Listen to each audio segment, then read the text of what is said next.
Hello students. तो यार हम लोग पिछले क्लास में वैल्यूएशन ऑफ शेयर के तकरीबन हम लोगों ने वैल्यूएशन ऑफ शेयर का एसेट्स वैल्यूएशन मेथड के बारे में हमने आपको डिस्कस कर दिया था। क्या क्या बताया था एसेट्स वैल्यूएशन मेथड में, एक बार रिवाइज कर लेते हैं। तो एसेट्स वैल्यूएशन मेथड में जो फॉर्मूला होता है शेयर का वो होता है value of per share is equal to net asset divide by number of shares. जब भी मैं वैल्यू ऑफ शेयर्स बोलूँ तो आप इसमें इक्विटी और प्रेफरेंस दोनों को इंक्लूडेड मानेंगे, ठीक है। और इसका फॉर्मूला होता है net asset divided by number of shares, ये फॉर्मूला हो जाता है।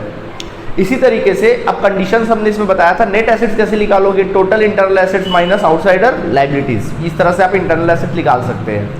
अब उसमें कुछ कंडीशंस हमने बताए थे कि if priority of repayment of preference share capital, अगर आपके क्वेश्चन में प्रेफरेंस शेयर कैपिटल को रीपेमेंट करने की अगर प्रायोरिटी दी हुई है तो आप क्या करेंगे, फिर प्रेफरेंस शेयर कैपिटल किसकी तरह हो जाता है, आउटसाइडर की तरह हो जाएगा। तो फॉर्मूला हमने सिखाया था लास्ट क्लास में, value of per equity share is equal to net assets minus preference share capital divide by number of shares. Value of per equity shares is equal to net asset minus preference share capital. मैं preference share को minus क्यों कर रहा हूँ, क्योंकि वो outsider की तरह ट्रीट करेंगे उसको। Divide by number of equity share, क्योंकि अब प्रेफरेंस शेयर अपना पैसा लेकर चला गया है तो फिर बच गया किसका हिस्सा, इक्विटीज का, तो इक्विटी शेयर अपन डिवाइड करेंगे, ठीक है। इसी तरह अगर क्वेश्चन में लिखता है if priority of only repayment of preference dividend, अगर सिर्फ और सिर्फ प्रेफरेंस डिविडेंड रीपेमेंट करने की प्रायोरिटी है, तब अपन लोग क्या कर सकते हैं, तब हम लोग देख सकते हैं, तब हमारे लिए प्रेफरेंस शेयर कैपिटल नहीं दे रहे, प्रेफरेंस डिविडेंड दे रहे हैं, तब प्रेफरेंस डिविडेंड को अपन आउटसाइडर की तरह ट्रीट करेंगे। तब फॉर्मूला हो जाएगा value of per share is equal to net assets minus preference dividend divide by number of shares. बोलोगे सर आपने यहाँ पे इक्विटी नहीं बोला, क्योंकि भाई प्रेफरेंस शेयर कैपिटल क्या पैसा ले जा रहा है, नहीं, उसका पैसा अपन नहीं दे रहे, रीपेमेंट नहीं कर रहे, करके यहाँ पे इक्विटी का भी रहेगा और प्रेफरेंस दोनों इंक्लूडेड रहेगा, ठीक है। और फाइनली अगर क्वेश्चन में लिखता है कि प्रेफरेंस शेयर कैपिटल और प्रेफरेंस डिविडेंड दोनों को रीपेमेंट करने की प्रायोरिटी है, यानी दोनों आउटसाइडर बन गए, तब फॉर्मूला होता है value of per equity share is equal to net assets minus preference share capital minus preference dividend divided by number of equity shares. तो ये बातें हमने आपको लास्ट क्लास में सिखा दी थी, खैर वो तो अपन सीखते ही रहेंगे। आज अपन जो करने वाले हैं, आज हम लोग को क्या करना पड़ेगा, क्वेश्चंस बनाना अपन सीखते हैं, ठीक है। तो आज अपन क्वेश्चन नंबर 1 स्टार्ट करते हैं आपके एसेट्स वैल्यूएशन मेथड का। तो आप ही के बुक से एक क्वेश्चन देख लेते हैं, क्या लिखा है देखें, चलिए देखते हैं। आपके बुक से क्वेश्चन दिया हुआ है, कहता है following is the balance sheet. तो क्वेश्चन की समरी हम साइड में लिख दे तो ज़्यादा बेटर होगा, ठीक है। तो क्वेश्चन नंबर 1 हम लोग को दिया है, मैं 1 आपको बतलाता हूँ क्या लिखता है। From the following is the balance sheet of self made company as at 31 March 2014, मतलब उसका सेल्फ मेड कंपनी का बैलेंस शीट दिया है, और ये बैलेंस शीट कब का दिया है, 31 मार्च 2014 का बैलेंस शीट अपन को क्वेश्चन में दिया हुआ है। ओके ठीक है, बैलेंस शीट दिया है तो दिया ही सही, ठीक है। आगे देखें, अपने को शेयर कैपिटल देता है, क्या बोलता है, अपने पास शेयर कैपिटल है और लिखा हुआ है साफ साफ 3080 शेयर्स है, 3080 शेयर्स है, वो भी कितने रुपए का शेयर है, 3,08,000 रुपए का शेयर है। एक शेयर रहा होगा कुछ 10 रुपए का शेयर रहा होगा, 3,08,000 का शेयर कैपिटल है। वैसे रिजर्व फंड दिया है, क्या दिया है, रिजर्व फंड के बारे में दिया, शॉर्ट में लिख रहा हूँ मैं, समझ जाइएगा। रिजर्व फंड अपन को कुछ दिया हुआ है, अलग अलग चीज़ें दी है, जैसे रिजर्व फंड में 53,180 रुपये कुछ दिया हुआ है, 130 दिया, सॉरी 130 रुपये दिया हुआ है। वैसे ही अपन लोग को प्रॉफिट एंड लॉस अकाउंट में क्रेडिट बैलेंस, मतलब प्रॉफिट एंड लॉस अकाउंट का क्रेडिट बैलेंस 5,0680 ऐसा क्वेश्चन में दिया हुआ है। इसी तरीके से अपन को कुछ प्रीलिमिनरी एक्सपेंसेस दिया हुआ है, जो कि दिया 3500 रुपये माइनस के फॉर्म में दिया हुआ है, आप देखेंगे अपने क्वेश्चन बुक में। इसके अलावा अपन को क्वेश्चन में अलग से दिया है वर्क्समैन कॉम्पेंसेशन फंड दिया है, वर्क्समैन कॉम्पेंसेशन फंड दिया हुआ है लाइबिलिटी के नाम पे, और कुछ उसका अमाउंट जो दिया हुआ है हम लोग को क्वेश्चन में दिया है 36,565 अपन को दिया हुआ है। इसी तरीके से हम लोग को एम्प्लॉयज सेविंग्स अकाउंट दिया है, एम्प्लॉयज सेविंग्स अकाउंट।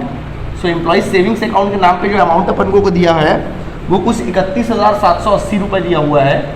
इसी तरीके से हम बात करते हैं क्रेडिटर्स की, अलग से क्रेडिटर्स दिए हुए हैं, और क्रेडिटर्स का अमाउंट अपन को दिया है 5,44,040 रुपये, ये अपन लोगों को दिया हुआ है। और अरे एक चीज़ छूट गई अपना, एम्प्लॉयज सिक्योरिटी डिपॉजिट भी दिया है, एम्प्लॉयज सिक्योरिटी डिपॉजिट आप लोग को दिया हुआ है। आप अपने क्वेश्चन में देखेंगे कितना दिया भाई, एम्प्लॉयज सिक्योरिटी डिपॉजिट अपन को 7,560 अपन को दिया हुआ है। और इसी तरह प्रोविजन फॉर टैक्स दिया है, प्रोविजन फॉर टैक्स अपन लोग को दिया हुआ है क्वेश्चन में, और उसका अमाउंट है 16,565 अपन को दिया हुआ है। अब इसी तरह से एसेट्स हमको दिए हुए हैं, क्या क्या एसेट्स में दिया हुआ है देखें। एसेट्स में दिया हुआ है फिक्स्ड एसेट्स, अगर आप गौर से देखेंगे तो फिक्स्ड एसेट दिया हुआ है, कुछ फिक्स्ड एसेट टोटल अपन को दिया है 4,83,980 माइनस करा है, उसमें डेप्रिसिएशन फंड को माइनस किया हुआ है और कुछ माइनस किया 64,820 को माइनस करके इसने बाहर निकाल लिया है 4,19,160 रुपये इसने बाहर निकाल लिया है। ठीक है भाई, ओके, कोई दिक्कत नहीं है। इन्वेस्टमेंट हम लोगों को दिया हुआ है मार्केट प्राइस पे, इन्वेस्टमेंट अपन को निकाल के दे दिया है एट मार्केट प्राइस, अपन को निकाल के दिया है क्वेश्चन में बाकायदा 2,84,900 रुपये समथिंग दिया हुआ है। ठीक है, 900 ही दिया है, ओके। देन फिर अपन को स्टॉक दिया है क्वेश्चन में, और आपका स्टॉक जो है वो दिया हुआ है 3,64,000 रुपये, और फिर उसके बाद अपन को लिखा है कैश इन हैंड वगैरह दिया हुआ है क्वेश्चन में, और वो दिया है 4,31,760। इस तरह से अपन को क्वेश्चन में क्या किया दिया हुआ है, ओके। तो इस तरह से क्वेश्चन में दिया हुआ है, बैलेंस शीट में जो जो चीज़ें थी कंटेंट हमने लिख दिया। अलग से एडजस्टमेंट में कहता है depreciation fund is more by 7,560 rupees than actual depreciation.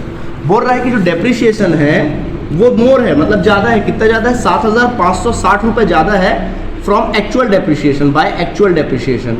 Actual depreciation से वो 7,560 ज़्यादा है। इसके बारे में हम बताते हैं। आगे कहता है find out the intrinsic value of shares. आपको इंट्रिंसिक वैल्यू निकालना है। Intrinsic value means assets valuation method से अपन को क्या करना है, क्वेश्चन बनाना है। और यार देखो, जब भी क्वेश्चन में बैलेंस शीट देगा समझ जाना कि इसको एसेट्स वैल्यूएशन मेथड से ही बनाना है। ठीक है, तो चलिए, क्या इस क्वेश्चन में कहीं प्रेफरेंस शेयर कैपिटल या फिर कुछ इक्विटी जैसा दिया है? नहीं, नॉर्मल शेयर है, तो नॉर्मल शेयर की तरह बनाओ। क्या सीखे थे हम लोग? चलो बनाते हैं। तो क्वेश्चन नंबर 1 का हेडिंग डालते हैं अपन लोग, लिखते हैं वैल्यूएशन ऑफ शेयर।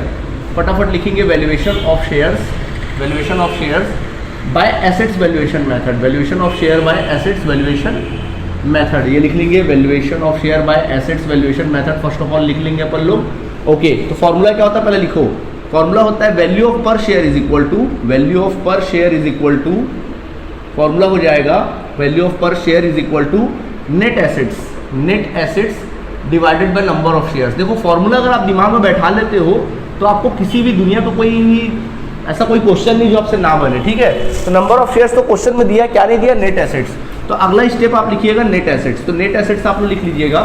तो यार नेट एसेट्स का फॉर्मूला क्या होता है? नेट एसेट्स का फॉर्मूला होता है total internal assets, total internal assets, total internal assets minus outsider liabilities. मैंने शॉर्ट में लिख दिया है। ठीक है, तो इस तरह से लिख सकते हैं। तो चलो काम करते हैं, टोटल इंटरनल एसेट्स। तो चलो टोटल इंटरनल एसेट्स आप लोग को पहचानना आता है ना, यही तो मेन पंच है। अगर ये समझ पहचानना नहीं आया तो फिर कोई मतलब नहीं पढ़ के। तो देखिए टोटल इंटरनल एसेट्स मतलब वो एसेट जिसको अपन कैश में बदल सकते हैं, जो बिजनेस के अपने एसेट्स होते हैं। जैसे कि क्या? Fixed assets. First of all क्या दिख रहा है? Fixed assets. तो सुनो, सबसे पहले लिखो फिक्स्ड एसेट्स, और गौर से अगर देखोगे तो फिक्स्ड एसेट्स कितना दिया देखिए क्वेश्चन में, डेप्रिसिएशन काट के वाला देखना। नेट फिक्स्ड एसेट देखो 4,19,160 दिया, देख लीजिए 4,19,160। अब इसके लिए कुछ एडजस्टमेंट दिया, देखिए क्या लिखा है। कहता है depreciation is more than 7,000 more by 7,560 by actual depreciation. मतलब बोल रहा है कि जो डेप्रिसिएशन घटाया गया है ना, वो एक्चुअल डेप्रिसिएशन से 7,565 ज़्यादा घटा दिया गया है। गलती से बोल रहा है कि डेप्रिसिएशन जो है वो 7,565 एक्स्ट्रा घटा दिया गया है एक्चुअल डेप्रिसिएशन से, मतलब ज़्यादा घटा दिया गया है। तो गलती सुधारो, क्या करेंगे? जोड़ देंगे। तो अपन क्या करेंगे? 7,560 जो ज़्यादा घटा दिया गया था डेप्रिसिएशन को, उसको फिर से आप क्या कर दीजिए? ऐड कर दीजिए। तो आपका काम क्या हो जाएगा? सही हो जाएगा। ठीक है, तो 4,19,160 में अपन ऐड कर देते हैं कितना? 7,560। तो यार आ जाएगा 4,26,720 रुपये क्या हो जाएगा हम लोगों का? निकल आएगा। ठीक है, फिक्स्ड एसेट्स। इसी तरीके से और एसेट देखोगे इसको कैश में बदल सकते हो। तो क्या है? इन्वेस्टमेंट दिखाई दे रहा है, तो इन्वेस्टमेंट भी ले लो। ठीक है, तो इन्वेस्टमेंट ले लेते हैं। ओके, चलो इन्वेस्टमेंट ले लेते हैं अपन लोग। तो यार देखो इन्वेस्टमेंट कितना दिया अपने क्वेश्चन में? इन्वेस्टमेंट दिया 2,84,900 रुपया। तो 2,84,900 रुपये लिख लो। उसी तरीके से स्टॉक लिख लो। चलो फटाक से स्टॉक लिख लो। तो स्टॉक अपन लिख लेते हैं, कितना दिया? 4,31,760। फटाक से लिख लो 4,31,760। और अंत में दिया है cash, cash in hand and cash at bank, जो भी दिया होगा देख लीजिएगा। कैश एंड कैश इक्विवेलेंट्स कितना दिया है?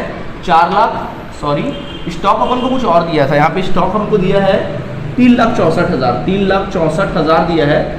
जबकि कैश हम लोगों को दिया हुआ है 4,31,760 रुपये अपन को क्या दिया है? कैश अपन लोग को दिया हुआ है। देख लीजिए, हो गया सब। फिक्स्ड एसेट भी हो गया, इन्वेस्टमेंट भी हो गया, स्टॉक भी हो गया, एंड देन फिर कैश भी हो गया।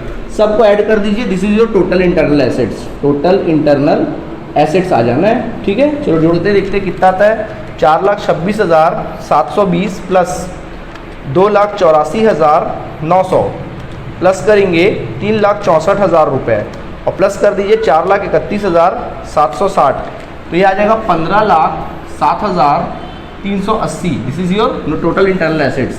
अब इसमें से लेस करते हैं आउटसाइडर लाइबिलिटीज़, यानी वो लाइबिलिटीज़ जिसको अपन को कैश में पेमेंट करना ही करना पड़ेगा, है ना। सिखाए थे ना आउटसाइडर लाइबिलिटीज़। तो देखिए शेयर तो इंटरनल होता है, रिजर्व भी इंटरनल होता है, पीएल भी इंटरनल होता है, प्रीलिमिनरी एक्सपेंसेस तो फिक्टिशियस होता है, पहचानना आना चाहिए। ठीक है भाई, जब तक आप पहचान नहीं करोगे तब तक कैसे बात बनेगी यार, तभी तो पढ़ाई होगा। पहचानना आना चाहिए, एक्सपर्ट हो। वर्क्समैन कॉम्पेंसेशन फंड, क्या वर्क्समैन कॉम्पेंसेशन फंड आउटसाइडर है? नहीं, ये इनसाइडर है। बोलोगे सर वर्क्समैन कॉम्पेंसेशन इनसाइडर कैसे हुआ? वर्क्समैन कॉम्पेंसेशन फंड के बारे में सुन लो। देखिए वर्कर हमारे बिजनेस में काम करते हैं, ठीक है। कल को अगर उनका एक्सीडेंट होता है या किसी प्रकार का उनको डेथ होता है तो हम उनको कॉम्पेंसेट करेंगे। मतलब बिजनेस के जो ओनर होते हैं ना, बिजनेस के जो शेयर होल्डर होते हैं, वो अपने प्रॉफिट में से कुछ हिस्सा डिडक्ट करके किस में डाल देते हैं? फंड में डाल देते हैं, यानी अपने प्रॉफिट का हिस्सा फंड में डालते हैं कि कल को अगर कोई वर्कर एक्सीडेंट होता है या किसी प्रकार का परेशानी आता है उसके लाइफ में, तो अपन क्या करेंगे, उससे अपन उसको कॉम्पेंसेट कर सकते हैं। अब मान लो अगर ऐसा कुछ नहीं होता है तब भी दोगे क्या उनको, वर्करों को? नहीं सर, नहीं देंगे। तो सारा पैसा किसका? कंपनी का, मतलब सॉरी शेयर होल्डर का, सारा पैसा मालिकों का। तो इस वजह से क्या है? इंटरनल लाइबिलिटी है। क्या लाइबिलिटी है? इंटरनल। हमने सिखाया था जिस पे मालिकों का हक होता है, शेयर होल्डर का हक होता है जिस लाइबिलिटी पे, उसको अपन बोलते हैं इंटरनल लाइबिलिटी। तो ये भी क्या है? इंटरनल है, इसलिए इसको नहीं लेंगे। ठीक है, उसी के बाद देखिए क्या लिखा अगला, एम्प्लॉयज सेविंग्स अकाउंट। क्या लिखा है? Employees savings account. इसका मतलब क्या है? जैसे आप लोग बैंक में अपना सेविंग अकाउंट ओपन करते हो ना, ठीक इसी प्रकार एम्प्लॉय लोग भी कंपनी में अपना सेविंग अकाउंट ओपन करते हैं। मतलब जो भी पैसा वैसा वो कमाते हैं, सैलरी वैलरी कमाते हैं, उसमें से कुछ पैसा ही मतलब अपने कंपनी में जमा कर देते हैं। तो एक प्रकार से भाई एम्प्लॉय की मेहनत का पैसा है, कल को एम्प्लॉय को देना पड़ेगा ना उनका पैसा, हमारा नहीं, कंपनी का नहीं है। वो किसका पैसा है? एम्प्लॉय की मेहनत का पैसा। आउटसाइडर लाइबिलिटीज है। एम्प्लॉइज का क्या है? वो आउटसाइडर लाइबिलिटी है, इसलिए इसको क्या कर देते हैं? आउटसाइडर लिखते हैं। एम्प्लॉइज सेविंग्स अकाउंट, क्या बोलेंगे? Employees savings account. ठीक है, एम्प्लॉइज सेविंग अकाउंट कितना दिया भाई देख लेते हैं अपन लोग, 31,780 लिख लीजिए, 31,780। उसी तरह नेक्स्ट लिखा है क्रेडिटर्स। तो क्रेडिटर्स भी क्या होता है? आउटसाइडर होता है, ये भी आपको अच्छे से पता होना चाहिए। 5,44,040 रुपये आउटसाइडर हो गया। इसी तरह क्या लिखा है देखिए, एम्प्लॉइज, अगला लिखा है employees security deposit. Security deposit, ये भी एम्प्लॉय हमारे यहाँ कुछ पैसा डिपॉजिट करते हैं, मतलब अपने मेहनत का पैसा हमारे बिजनेस में क्या करा उन्होंने? डिपॉजिट कर रखा है, तो वो भी क्या होगा? आउटसाइडर कहलाएगा। 7,560। ठीक इसी प्रकार अगला क्या है? Provision for tax. तो प्रोविजन फॉर टैक्स भाई किसको देना? गवर्नमेंट को नहीं पे करना है, तो गवर्नमेंट को पे करना है ना, तो ये भी क्या है? आउटसाइडर है। 16,500 कितना? 65। तो चलो टोटल करते हैं 31,780 प्लस 5,44,040 प्लस अपन करेंगे 7,565 और अंत में ऐड करेंगे 16,565। तो यार टोटल आ जाएगा 5,99,945। चलिए, तो टोटल इंटरनल में से आउटसाइडर लाइबिलिटी को अपन डिडक्ट कर देते हैं। 15,07,000 को माइनस करेंगे 380, तो ये फाइनल आंसर आएगा 9,07,435। ये हमारा पहला फाइनल आंसर आ जाएगा। ठीक है, तो इस प्रकार से फाइनल आंसर आ जाएगा अपना, कितना आ जाएगा? 7,07,435। तो ये आ गया तुम्हारा नेट एसेट्स। अब आगे काम कर सकते हैं। तो क्या होता है फॉर्मूला? फॉर्मूला होता है बच्चों, value of per share is equal to, value of per share is equal to, क्या था फॉर्मूला? Net assets. तो बच्चों नेट एसेट्स कितना आया?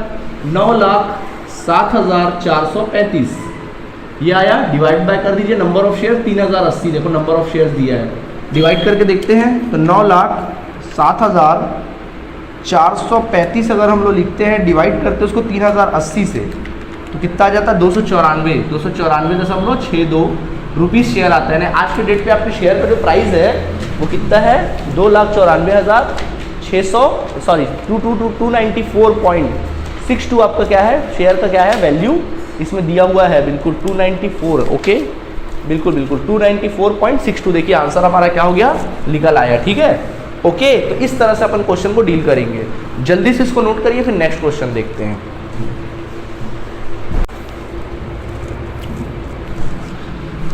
ओके स्टूडेंट्स, अब यहाँ तक अपना काम कंप्लीट हो गया।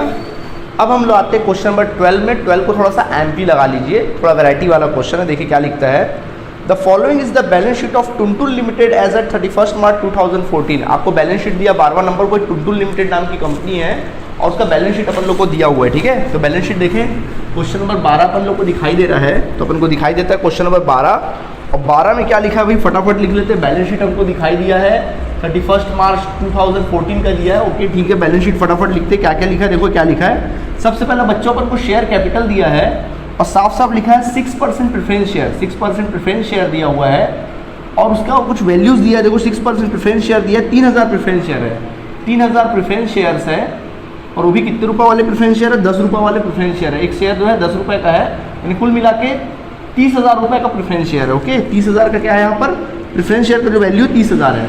ठीक इसी प्रकार इक्विटी शेयर्स है, क्या है इक्विटी शेयर्स है और कितने इक्विटी शेयर्स है बोलता है अपन को क्वेश्चन में 9,000 इक्विटी शेयर्स है और वो भी कितने रुपए का है, ₹10 ईच। एक शेयर कितने का 10 का है, यानी कि 90 रुपये का इसका क्या है 90,000 रुपये का शेयर अपन को क्वेश्चन में दिया हुआ है, ठीक है। गौर से देखिएगा। रिजर्व एंड सरप्लस के नाम पे मैं रिजर्व भी चलो लिख ही देते हैं। रिजर्व एंड सरप्लस के नाम पे जनरल रिजर्व अपन को दिया हुआ है, कितना दिया है कुछ 15,000 रुपये दिया हुआ है। ठीक इसी प्रकार हम लोग को प्रीलिमिनरी एक्सपेंसेस दिया है, प्रीलिमिनरी एक्सपेंसेस अपन लोग को दिया है उसी तरह से 9,000 जो कि फिक्टिशियस होता है।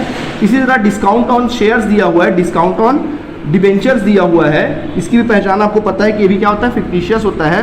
और अंत में प्रॉफिट एंड लॉस अकाउंट का बैलेंस दिया हुआ है, कुछ 18,000 रुपये दिया हुआ है।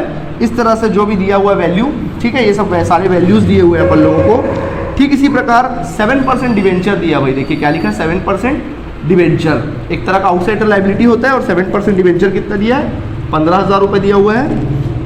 इसी तरीके से 7% डिवेंचर के बाद अपन लोगों को लिखा हुआ है क्रेडिटर्स दिया भाई, क्रेडिटर्स। तो क्रेडिटर्स के नाम पे अपन को कितना दिया देखें, क्रेडिटर्स के नाम पे अपन को 30,000 रुपये का क्रेडिटर्स दिया है, ठीक है भाई। आगे अगर एसेट्स की बात करूँ मैं, अब मैं एसेट्स की बात करता हूँ, तो एसेट्स के नाम पे हमको फिक्स्ड एसेट दिया है। फिक्स्ड एसेट्स अपन लोग को दिया हुआ है क्वेश्चन में, कुछ 1,53,000 का फिक्स्ड एसेट्स है जिसमें से डेप्रिशिएशन घटा दिया गया है।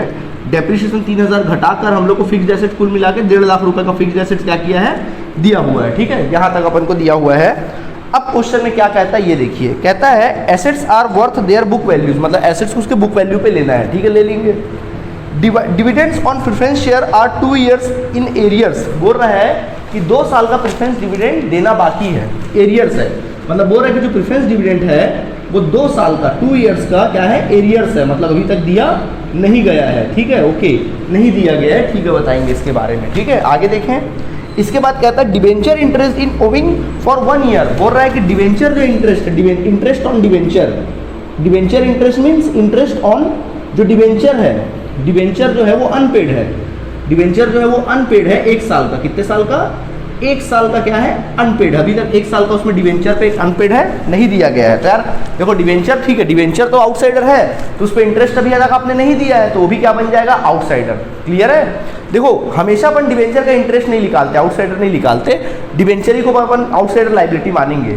लेकिन अगर क्वेश्चन में इंटरेस्ट के बारे में आपको लिखा रहेगा क्वेश्चन में कि भाई इंटरेस्ट अभी तक नहीं दिया है तो भाई वो भी लाइबिलिटी बन गई आपकी, तो वो भी आउटसाइडर लाइबिलिटी कहलाएगी डिवेंचर। अभी प्रेफरेंस डिविडेंड आउटसाइडर नहीं ना, क्योंकि उस पर मालिकों का हक होता है, इसलिए अभी नहीं है, जब बोलेगा तो अपन मानेंगे, ठीक है। देखते हैं आगे, ठीक ओके। चलिए, तो अलग अलग कंडीशन के अकॉर्डिंग अपन को क्वेश्चन बनाने बोलता है।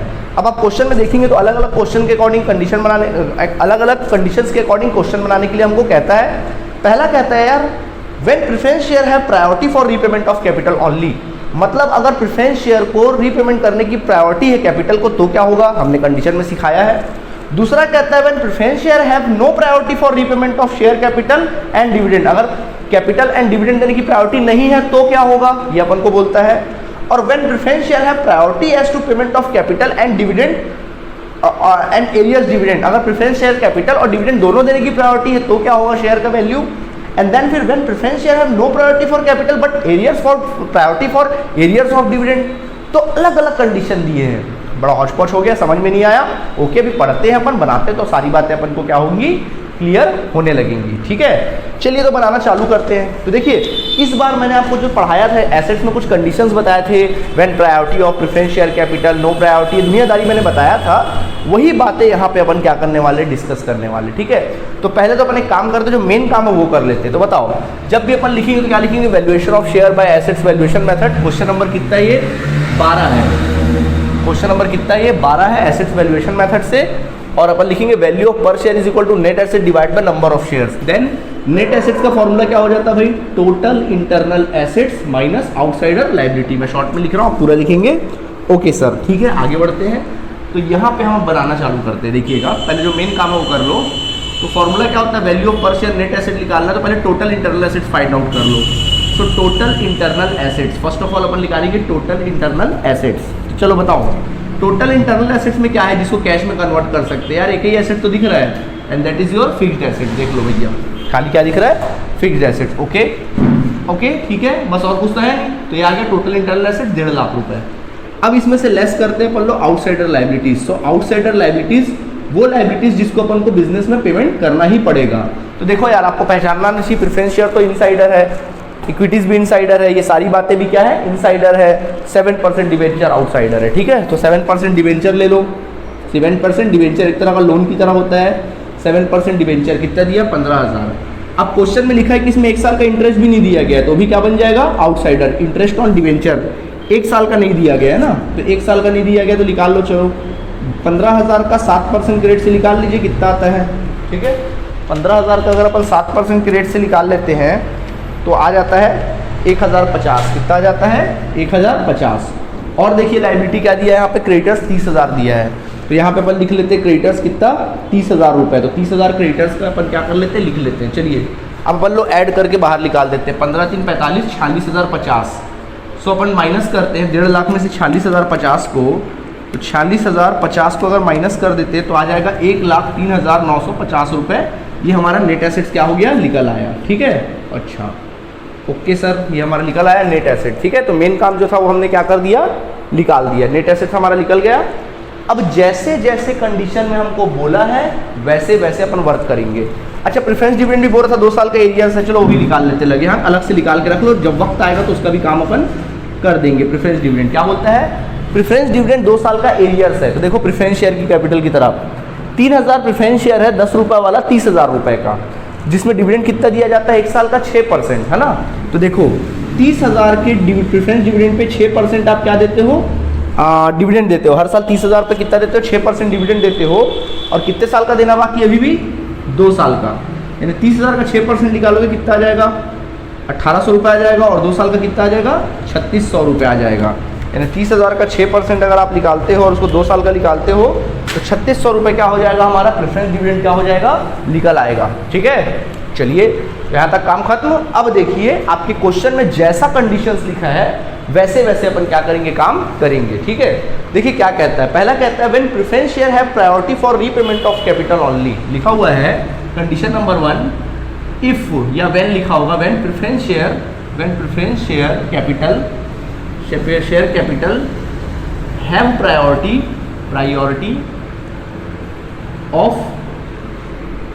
हैव प्रायोरिटी ऑफ रीपेमेंट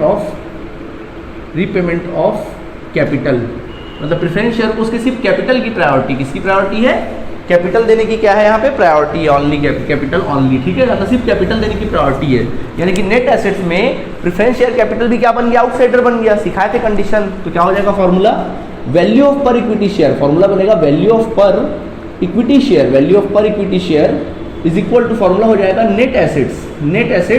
अब बोल रहा है कि प्रेफरेंस शेयर कैपिटल दो, डिविडेंड मत दो, बोल रहा है क्या, बोल रहा है प्रेफरेंस शेयर कैपिटल को अगर प्रायोरिटी है तो प्रेफरेंस शेयर का हिस्सा आप क्या कर दीजिए, घटा दीजिए,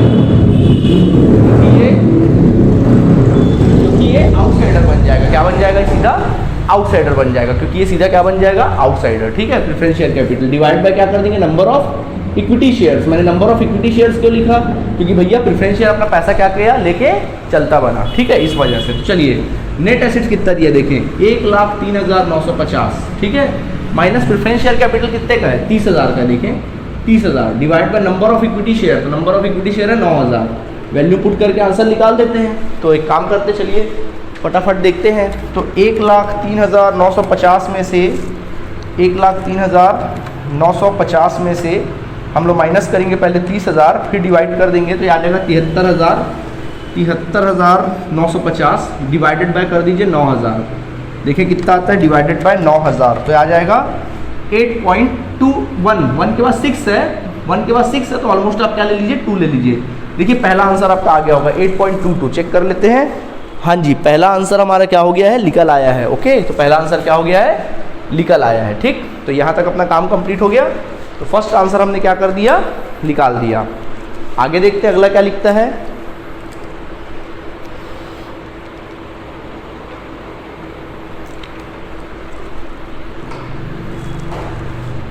आगे कहता है हम लोगों को, नेक्स्ट कंडीशन देखिए क्या लिखता है, when preference share have no priority for repayment of capital and dividend. अगला कंडीशन कहता है when preference shares have no priority of capital and dividend. मतलब इसको प्रायोरिटी नहीं है, ना तो इसको कैपिटल मिल रहा है ना तो डिविडेंड मिल रहा है। मतलब ये दोनों की आउटसाइडर की तरह ट्रीट नहीं करना है। मतलब ना तो प्रेफरेंस का पैसा देना ना डिविडेंड का पैसा देना है। तो क्या नेट एसेट में इन दोनों को घटाओगे, बिल्कुल नहीं। तो फॉर्मूला क्या हो जाएगा बच्चों, value of equity, value of shares, value of क्या हो जाएगा, per share, value of per share is equal to net assets divided by number of shares, net asset divide by number of shares. तो what is the net assets, 1,03,950, ठीक है। And finally number of shares कितना है भैया आपका, दोनों का मिला के देखो। नंबर ऑफ शेयर्स यहाँ पे मैंने नंबर ऑफ शेयर्स लिखा, मतलब इक्विटी और प्रेफरेंस दोनों शामिल होगा। तो इक्विटीज का 9,000 है और प्रेफरेंस का 3,000 है, कुल मिला के 12,000 रुपया। समझ आया आप लोगों को, ठीक है। चलिए डिवाइड कर देते हैं अपन लोग। तो अपन लोग डिवाइड करने से आएगा 1,03,950 डिवाइड बाय कितना कर देंगे, 12,000 रुपये। तो इस प्रकार आ जाएगा 8.66 आएगा, देख लेंगे करके। तो 8.6625 है, उसको इग्नोर कर सकते हैं। ये आपका आंसर क्या हो गया, निकल आया। तो हमने दूसरा कंडीशन से भी क्वेश्चन क्या कर दिया, बना दिया, ठीक है। अब अपन देखते हैं थर्ड कंडीशन क्या कहता है। अब हम बात करते हैं किसकी, थर्ड कंडीशन की बात करते हैं। देखिए क्या लिखा आपके बुक में, कहता है थर्ड कंडीशन में when preference share have priority as to payment of capital and arrears of dividend. इस बार बोल रहा है व्हेन प्रेफरेंस शेयर, क्वेश्चन में कहता है when preference shares have priority for repayment of capital. मतलब इस बार कैपिटल भी रीपेमेंट की प्रायोरिटी है एंड डिविडेंड का भी रीपेमेंट की क्या है, प्रायोरिटी है। दोनों की प्रायोरिटी, कैपिटल की भी प्रायोरिटी है और किसकी प्रायोरिटी है, डिविडेंड की भी क्या है यहाँ पे प्रायोरिटी है। तब कैसे करेंगे, तब यार अपन क्या करेंगे, लिखेंगे value of per equity share, क्योंकि प्रेफरेंस का ही पैसा ले जा रहा है ना, तो पर इक्विटी शेयर्स। तो देखो यहाँ पे नेट एसेट्स हमने निकाला, ठीक। बोल रहा है कि प्रेफरेंस का कैपिटल का ही पैसा दो प्रेफरेंस को, डिविडेंड का ही पैसा दो, दोनों क्या बन गया, आउटसाइडर बन गया। तो अपन क्या करेंगे, इसमें माइनस करेंगे, प्रेफरेंस शेयर कैपिटल को भी आप माइनस कर दीजिएगा, प्रेफरेंस शेयर कैपिटल को भी माइनस कर देंगे एंड माइनस प्रेफरेंस डिविडेंड को भी माइनस कर देंगे, ठीक है। डिवाइडेड बाय कर देंगे number of shares, number of क्या कर देंगे, शेयर्स कर देंगे, ठीक है। इस प्रकार से अपन काम करेंगे। यहाँ तक का नोट कर लिए होगे, इस तरफ का तो ज़्यादा अच्छा होगा, नोट कर लिए तो मिटा दे रहे हम, नहीं किए तो कर लीजिए नोटिस को। अब हम आगे बढ़ते हैं, देखें तो ये फॉर्मूला पुट कर दे इसी को, तो क्या हो जाएगा, लिखेंगे then value of per equity share, value of per equity share, ठीक है। तो फॉर्मूला हो जाएगा, पुट करते हैं नेट एसेट्स। तो यार नेट एसेट्स कितना था, 1,03,950 minus preference share capital, preference share capital कितना है, 30,000 है। तो यहाँ पे लिखेंगे कितना, 30,000 माइनस प्रेफरेंस डिविडेंड कितना, 3600 नहीं निकाले थे, 2 साल का क्वेश्चन है, बोला था जितने साल का बोलेगा उतने साल का, ठीक है। 1 साल का बोलता तो 1 साल का, divided by number of equity share. Equity क्यों सर, क्योंकि प्रेफरेंस का पैसा ले जा रहा है, तो बचा कौन, इक्विटी। तो डिवाइड बाय करिएगा 9,000 इक्विटी शेयर्स, ठीक है। चलिए फाइनल आंसर निकालते हैं। तो हम लोग क्या करेंगे, 1,03,950 में से आप डिडक्ट कर दीजिए 30,000, फिर आप डिडक्ट करिए 3600, कुछ आएगा 70,350, 70,350 निकल आएगा। यह आ जाएगा 70,350 डिवाइडेड बाय 9,000 करोगे तो आपका जो आंसर आएगा वो 7.82 क्या हो जाएगा, निकल आएगा। तो इस तरह से बातें क्लियर हो सकती है आपको। ओके, चलिए डन हो गया इतना, ठीक है। अब हम आगे बढ़ते हैं, अगला कंडीशन क्या कहता है देख लेते हैं यार। नंबर 4 कंडीशन, 4 है लास्ट कंडीशन है, ठीक है। देखिए क्या लिखता है, when preference share have no priority for capital but for arrears of dividend. बोल रहा है कि when preference share when preference share have no priority for capital but for dividend. मतलब प्रेफरेंस शेयर कैपिटल की तो कोई प्रायोरिटी नहीं है, बट डिविडेंड देने की क्या है यहाँ पे प्रायोरिटी है। तब कैसे करेंगे आप लोग? तब आपका फॉर्मूला हो जाएगा value of per equity shares, नहीं इक्विटी नहीं बल्कि वैल्यू ऑफ क्या लेंगे, पर शेयर लेंगे, क्योंकि ये कैपिटल का पैसा नहीं ले जा रहा है।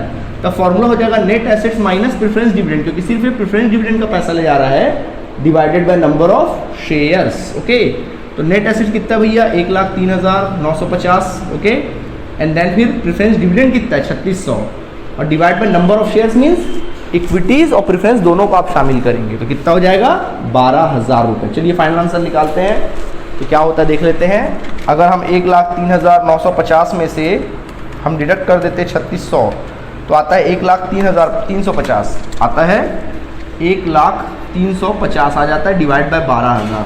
चलिए तो अपन डिवाइड करते हैं, 1,03,50 में से डिवाइड कर देते हैं 12,000 को, तो आ जाएगा 8.3625, आ जाएगा 8.3625। ओके 8.36 आ गया होगा आंसर, देख लेंगे। ठीक है, ओके सर, ठीक है।